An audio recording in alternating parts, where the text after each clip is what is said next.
Hello and welcome back. I am Arumba. Thank you for joining me. Let's play some more of our tutorial series, the E4 tutorial series.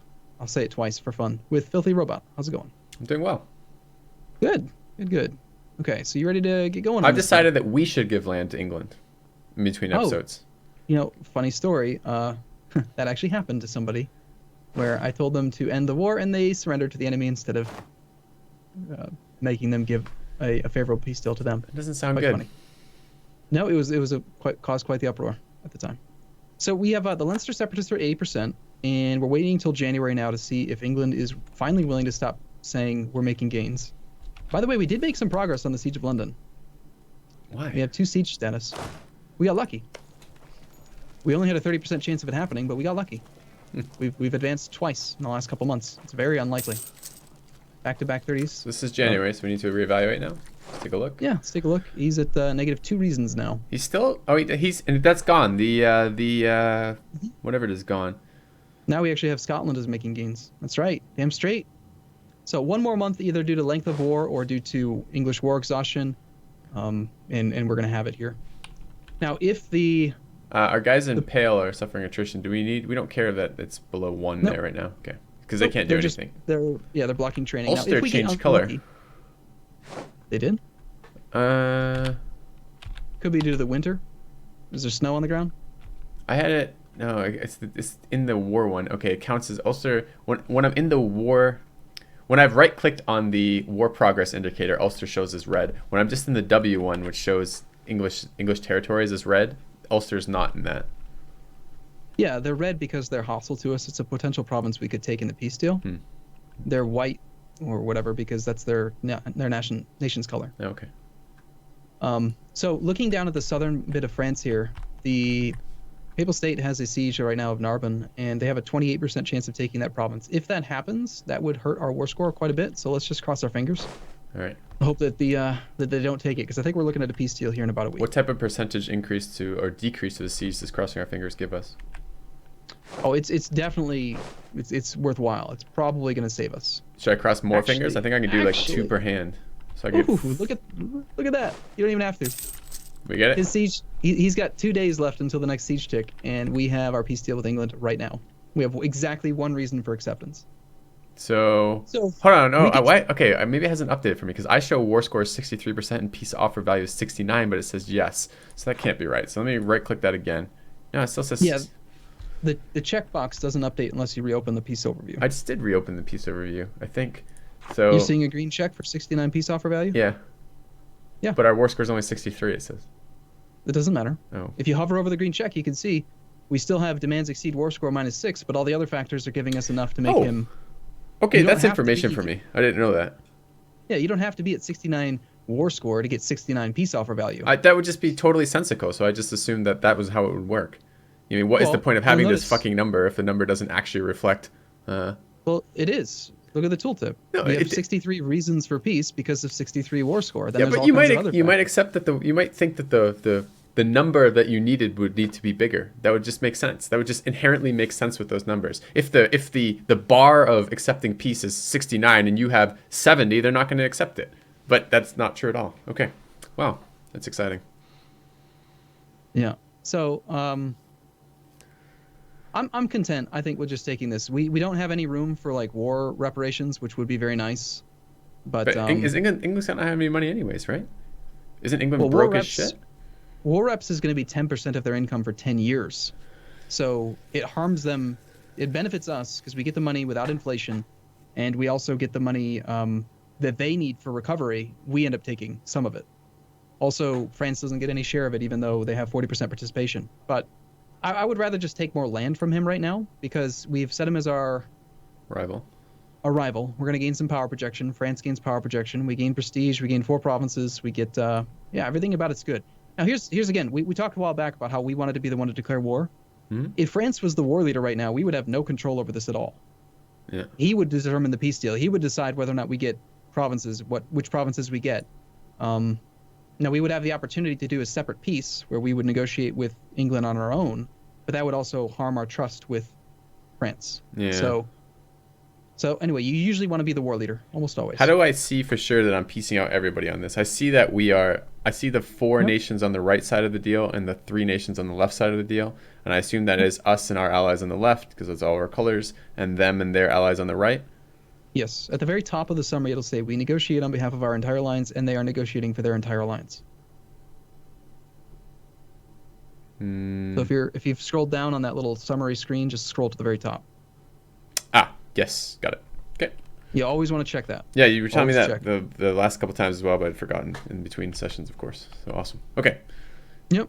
Okay. Yeah, I'm thinking we should just take this peace deal. Let's just wrap this war up. We're in some financial straits. We could take it further, but a lot of times, what's the term? Prudence, like caution. Caution is key. I don't know. It seems like a reasonable thing to do. All right. So I should just click send demand then. Yep. Make sure you got the 69 and go ahead and send.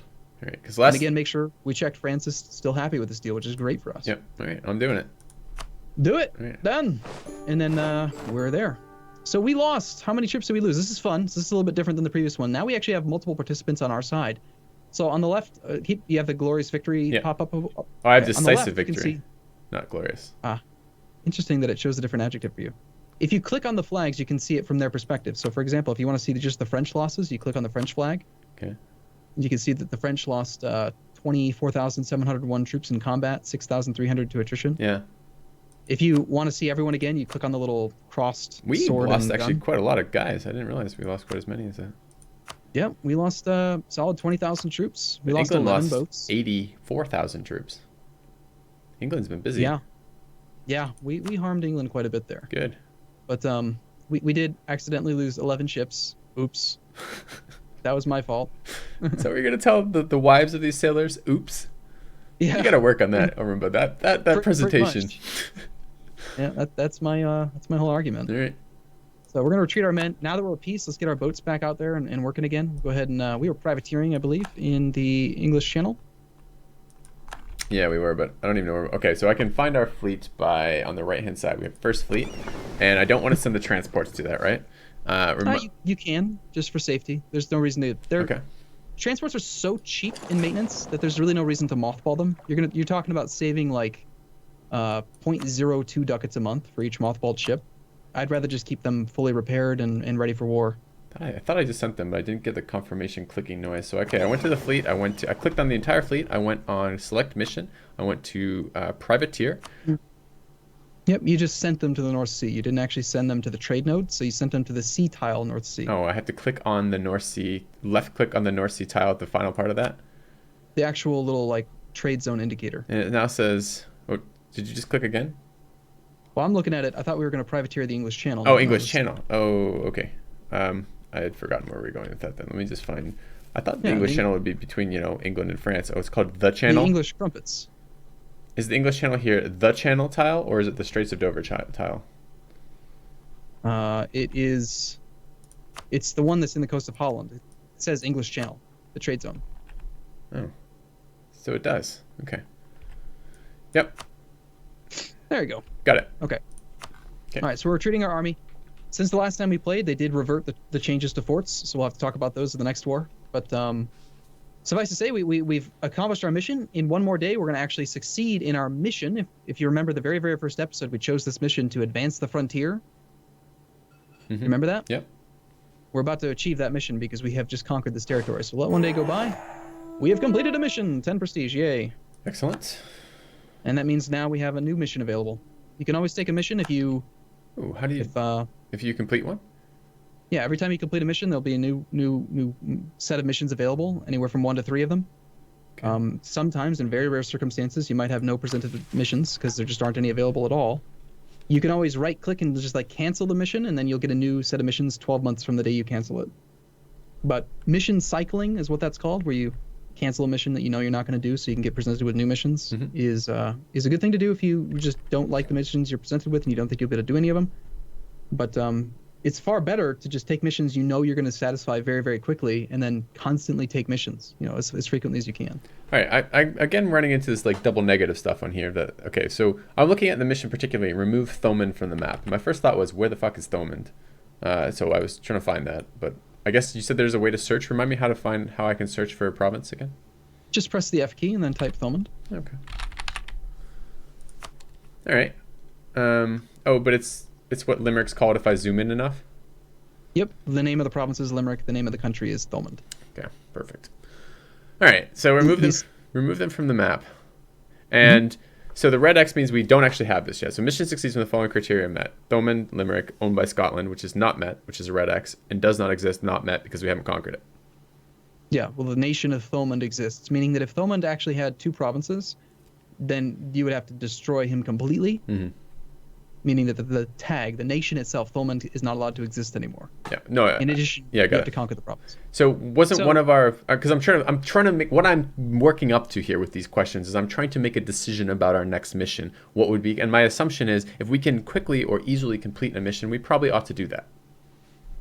Yep, I'm looking at, first off, let's wait just 3 days here, get a diplomat back. I want to see, we have a truce with Kildare. All right, I have a support independence from Sweden. That's not a pop-up, so I guess you got it too. The flag? Yeah. Do we support Swedish independence? Sweden wants us to help them break free from Denmark. We've rivaled Denmark. We decided that we didn't like them. It would be a good thing. It would also very likely pull us into another war very quickly. Because Sweden's going to take a look at it and say, okay, if the Scottish are willing to help us, then we can count on their troops for the war, and they're going to use our numbers in their determination for when to declare war. So if we support their independence, we're basically saying we're ready for war right now. We can always come back later and offer to support their independence. We don't have to accept now.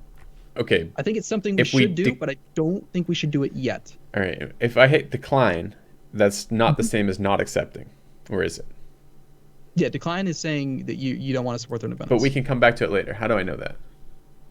Go right-click on Sweden. And one of the top alliance actions available is support independence with a green check. Declining their request did cost us 25 opinion, but that doesn't matter. We can always support their independence again in the future. We just don't want to do it yet. We just ended our war. We have 4.66 war exhaustion. We need to core some territory. We need to rebuild our navy. There's a lot of things that we need to handle before we can really justify going to war right away. I still have the pop-up. You already said no. I got the pop-up saying you said no, right? Mm-hmm. So if I hit decline again, it's not going to penalize us again, right? Nope. You'll be fine. Okay. Because I just got the pop-up again. Yep. Okay. Nope, it's fine. All right.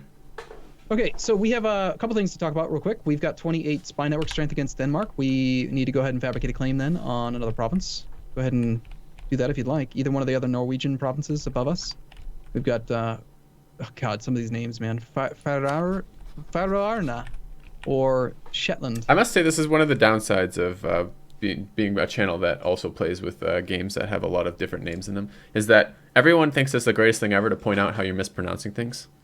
Like, oh yeah, don't worry. They're gonna do it to you too on this one. Oh yeah, they do it everywhere. They do it. They repeatedly post about it in the EU4 stuff. And the funny part is, like, we're probably mispronouncing it so much, and we do so many of them that I don't even know which ones they're talking about to correct me. So I just totally ignore it. All right, so we're gonna go build. Where you wanted more claims versus Denmark, right? Yep. Okay.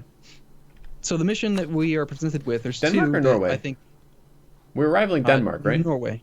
Norway is a subject underneath Denmark. So yeah, we're spying on Denmark in order to get spy network strength against their subjects as well. So we're going to fabricate on Norway, their subject, above us. Remember, we already have one claim on Norway? Vaguely. I remember we did it, but I'm struggling to find. Okay, I'm struggling to remember which hotkey it was that showed me the actual diplomatic, the one that gave me the claims. It's called diplomatic, the diplomatic map mode. Yeah. It's E, shortcut key E. Everyone in the comments keeps on saying stop telling them shortcuts, but that's what you want. I think it is useful eventually. It's just there's so fucking many of them that it's like trying to keep track of this. So all right. That's what actually I was looking for this earlier. I was pressing just random hotkeys. So Q, W, and E are the three like random ones that I go to. Yeah. That's what I do too. I cycle between them all the time. It's the most useful information that you can find. You can see your relationships with other nations. You can so see I the see colors. These two little fucking islands up here that apparently we have claims on for some reason. The eastern coast of Ireland.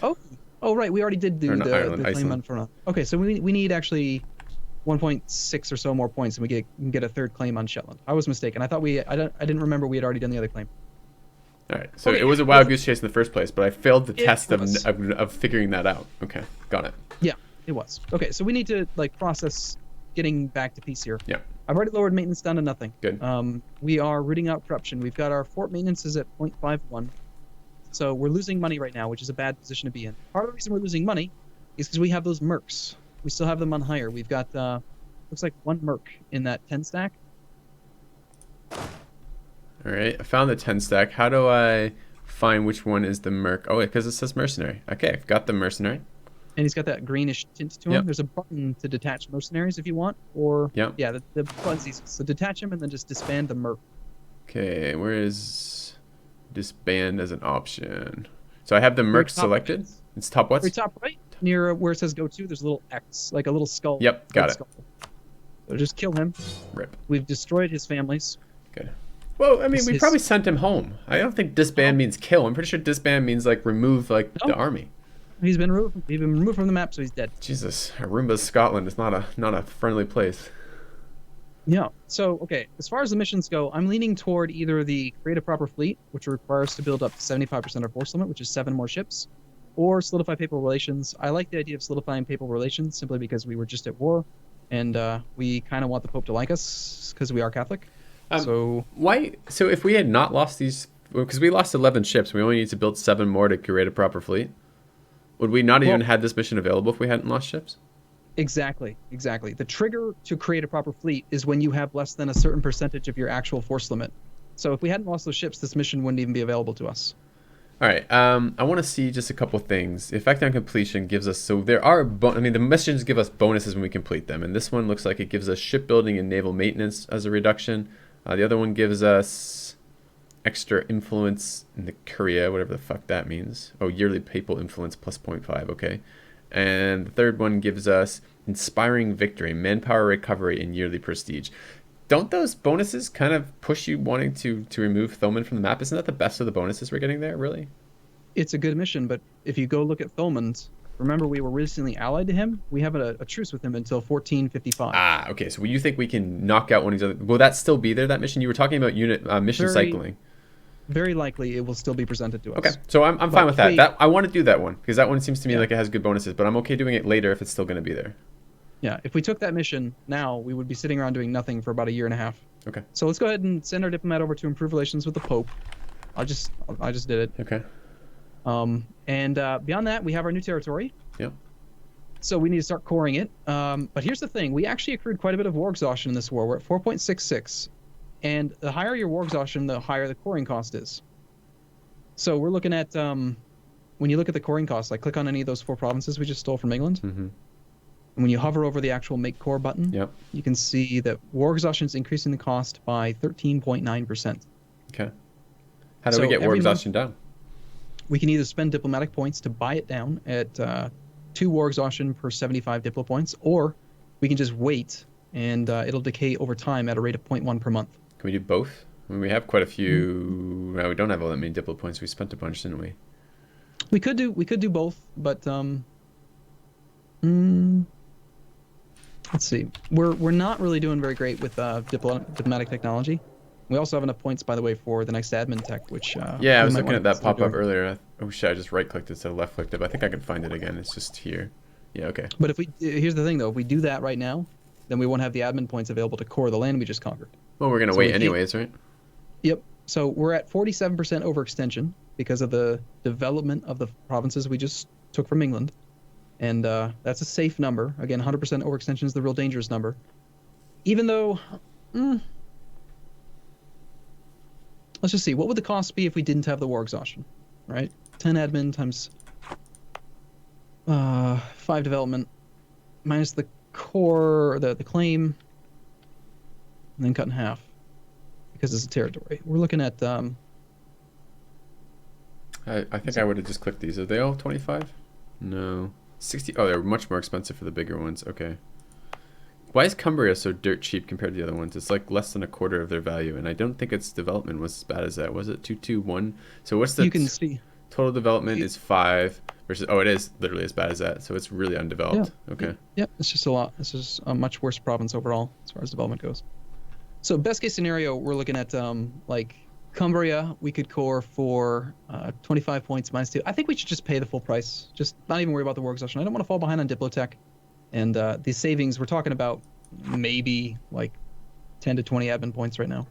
Okay. I'd rather just get the core started because I want to get the war exhaustion, the penalties from being overextended gone first. So Okay. you can either core individually by clicking on the provinces, or you can go to the stability and expansion tab and then click on the manage overextension button. Stability and expansion tab. I was going to click on them individually, but where okay, so that is a last, no, it's not. It's one of the ones in the F1 though, right? Yeah. Yep. Okay, F1, there it is. 9, Got very it. end-ish. And I can And then manage. Okay, I see. So we don't actually have enough for all these. If these are diplomatic points, we only have no. It's not diplomatic power.